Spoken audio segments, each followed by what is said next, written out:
स्वागत है आपका आपके अपने यूट्यूब चैनल एग्जाम पॉइंट पर। मैं रोज की तरह आज फिर 13 जनवरी 2026 का करंट्स अफेयर लेकर आए हैं। 13 जनवरी के जितने भी इम्पोर्टेंट क्वेश्चन बनते हैं उन्हें हम डिस्कस करेंगे, उनके इम्पोर्टेंट फैक्ट भी जानेंगे। दोस्तों, आप अम, इस भी किसी भी एग्ज़ाम की तैयारी कर रहे हैं तो ये वीडियो आपके लिए मोस्टफुल रहने वाला है। इस वीडियो की पीडीएफ डाउनलोड करने के लिए आप हमारे टेलीग्राम चैनल एग्ज़ाम पॉइंट पर जाकर वहां से पीडीएफ डाउनलोड कर सकते हैं। आइए शुरू करते हैं। पहले नंबर का क्वेश्चन देखते हैं। पहला क्वेश्चन देखते हैं। आंध्र विश्वविद्यालय में अनावरण की गई राष्ट्रपति द्रौपदी मुर्मू की जीवनी के लेखक का नाम क्या है? सही आंसर है यारलंगडा लक्ष्मी प्रसाद। की पढ़ते हैं द्रौपदी राष्ट्रपति द्रौपदी मुर्मू की जीवनी यारलांगडा लक्ष्मी प्रसाद द्वारा लिखी गई थी। वह संसद के पूर्व सदस्य और एक शिक्षाविद हैं। पुस्तक का अनावरण सामाजिक समावेश को उजागर करने वाले एक प्रतीकात्मक कार्यक्रम में आंध्र विश्वविद्यालय में किया गया है। आइए दूसरे नंबर का क्वेश्चन देख लेते हैं। सार्वजनिक निवेश बोर्ड में प्रस्तावित 1720 मेगावाट की कमला जल विद्युत परियोजना किस राज्य में स्थित है? सही आंसर है डी अरुणाचल प्रदेश में। की पढ़ लिखते हैं कमला जल विद्युत परियोजना अरुणाचल प्रदेश में स्थित है। यह सुबनसिरी नदी की एक प्रमुख सहायक नदी कमला नदी पर विकसित की जा रही है। यह परियोजना कामले, क्रा, दादी और कुरुंग जिले में बनाई जाएगी।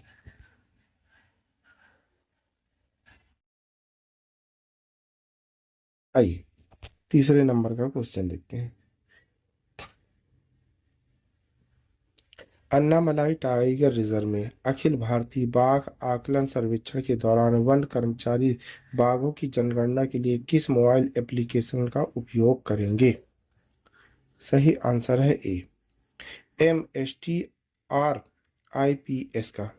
कीपॉइंट लिखते हैं अन्नामलाई टाइगर रिजर्व में बाघों की जनगणना MSTIRPS एप्लीकेशन का उपयोग करने जा रही है। यह जनगणना अखिल भारतीय बाघ आकलन सर्वेक्षण 2026 का हिस्सा है। ऐप वास्तविक समय में जानवरों के संकेतों, जीपीएस स्थानों और ट्रांस सेवकों दूरी वनस्पति डेटा को रिकॉर्ड करता है। आइए चौथे नंबर का क्वेश्चन देख लेते हैं।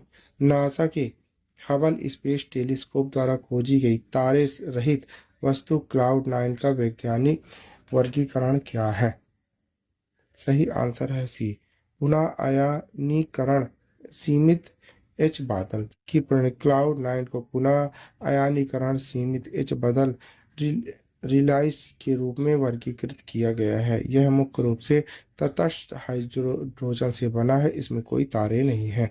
यह वस्तु डार्क मैटर द्वारा आवी है और इसे एक विफल या अवशेषण आकाशगंगा माना जाता है। आइए पांचवें नंबर का क्वेश्चन देख लेते हैं। संयुक्त राष्ट्र द्वारा जारी world economic system situation and prospects 2026 report के अनुसार संयुक्त राष्ट्र ने वर्तमान वित्तीय वर्ष में भारत के लिए कितने जीडीपी विकास दर का अनुमान लगाया है? सही आंसर है सी 6.6%। कौन देखते हैं। संयुक्त राष्ट्र द्वारा वर्तमान वित्तीय वर्ष के लिए भारत की जीडीपी वृद्धि दर 6.6% आंकी गई है। यह वृद्धि मजबूत घरेलू खपत, मजबूत सार्वजनिक निवेश द्वारा समर्थित है। कर सुधारों और मौद्रिक सहजता से निकट भविष्य में अतिरिक्त आर्थिक सहायता मिलने की उम्मीद है। आइए आगे बढ़ते हैं। छठे नंबर का क्वेश्चन देखिए।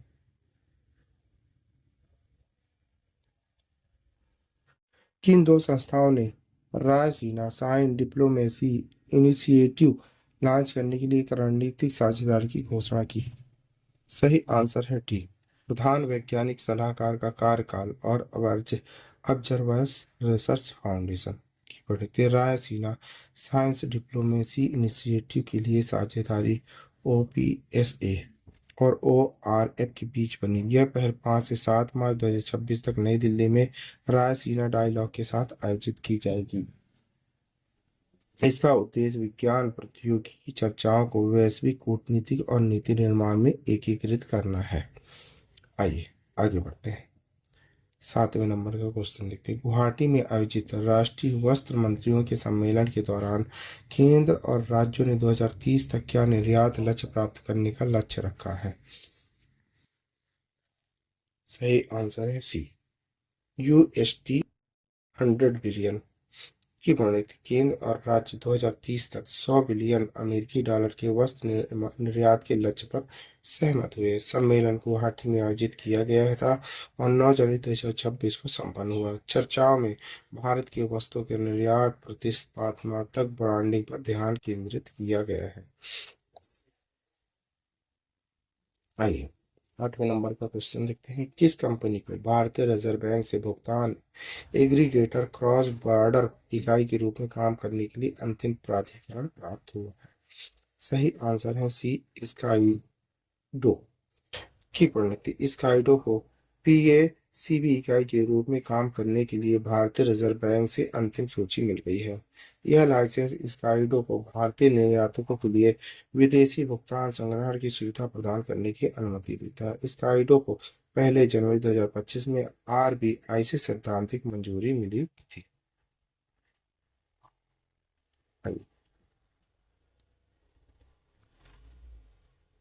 9वें नंबर का क्वेश्चन देखते हैं। भारतीय स्टेट बैंक की रिपोर्ट के अनुसार जीडीपी आधार वर्ष को संशोधित करने के बाद भारत वित्त वर्ष 26 में कितने जीडीपी विकास दर प्राप्त कर सकता है? सही आंसर है सी, 7.5% की बढ़ोतरी। एसबीआई ने अनुमान लगाया है कि आधार वर्ष संशोधन के बाद वित्त वर्ष 26 की जीडीपी विकास दर 7.5% के करीब हो सकती है। वर्तमान एनएसओ के पहले अग्रिम अनुमान में वित्त वर्ष 26 के लिए वास्तविक जीडीपी विकास दर 7.4% की आंकी गई। जीडीपी की गणना के लिए आधार वर्ष 2022-23 में संशोधित करने का प्रस्ताव रखा गया है। आइए 10वें नंबर का क्वेश्चन देखते हैं। अवतार की भारत में महिलाओं के लिए शीर्ष शहर रिपोर्ट में कौन सा शहर भारत के सबसे महिला अनुकूल शहरों की सूची में सबसे ऊपर है? सही आंसर है बी, बेंगलुरु।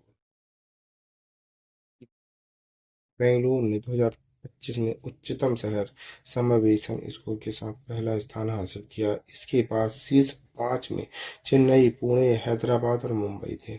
यह रैंकिंग सामाजिक समावेशन स्कोर, औद्योगिक समावेशन स्कोर पर आधारित है। आइए 11वें नंबर का क्वेश्चन देखते हैं। ग्रीनलैंड किस देश की संप्रभुता के अंतर्गत एक शासित क्षेत्र है? सही आंसर है बी, डेनमार्क की पॉइंट देखते हैं। विश्व के सबसे बड़े द्वीप ग्रीनलैंड डेनिश साम्राज्य के अंतर्गत एक स्वशासित क्षेत्र और संधि में शामिल है। खनिज संरचना भू राजनीतिक महत्व के कारण राजवंश के रूप में महत्वपूर्ण है। नई उभरती हुई फ्लोटिंग इलेक्ट्रॉन के पास होने के कारण ईस्टर अमेरिका, रूस और चीन का ध्यान आकर्षित किया गया। इस द्वीप पर महत्वपूर्ण पश्चिमी सैन्य सेवाएं हैं, जिसमें अमेरिकी धुले एयरबेस भी शामिल है, जो नाटो के रणनीतिक रक्षा रणनीतिक के लिए महत्वपूर्ण रचनाएं हैं। आइए 12वें नंबर का क्वेश्चन देख लेते हैं। प्रक्षेपित इसरो के PSLV C-62 मिशन का मुख्य फ्लोर क्या था?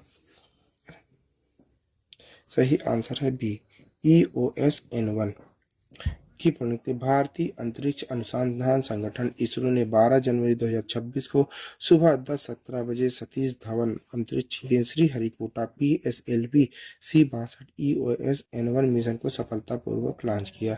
यह PSLV की 64वीं उड़ान है, जो भारत का सबसे भरोसेमंद और बहुमुखी लॉन्च व्हीकल है।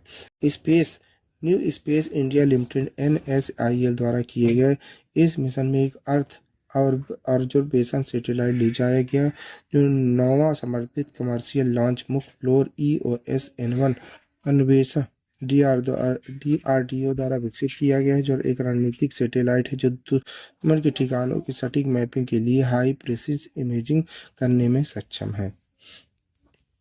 आइए 13 नंबर का क्वेश्चन देखते हैं। त्रिसेवा पूर्व सैनिक दिवस परेड में कौन कौन सी सेनाओं के पूर्व सैनिक शामिल होते हैं?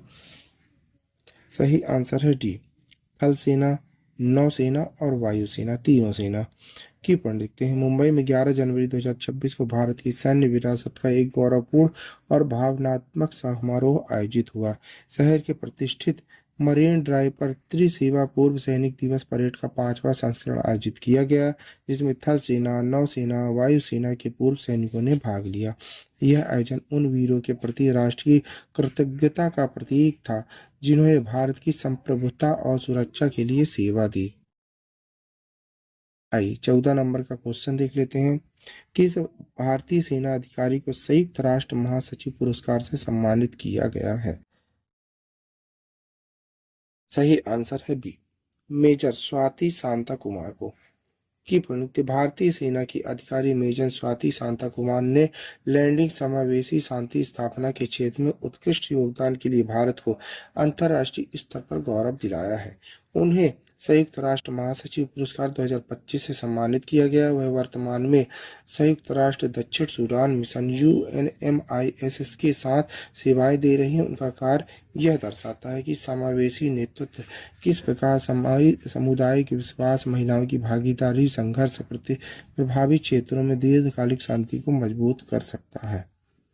आइए 15वें नंबर का क्वेश्चन देखते हैं। लास्ट क्वेश्चन है, भारत की नई एयरलाइंस आकाशा एयर की स्थापना कब हुई है?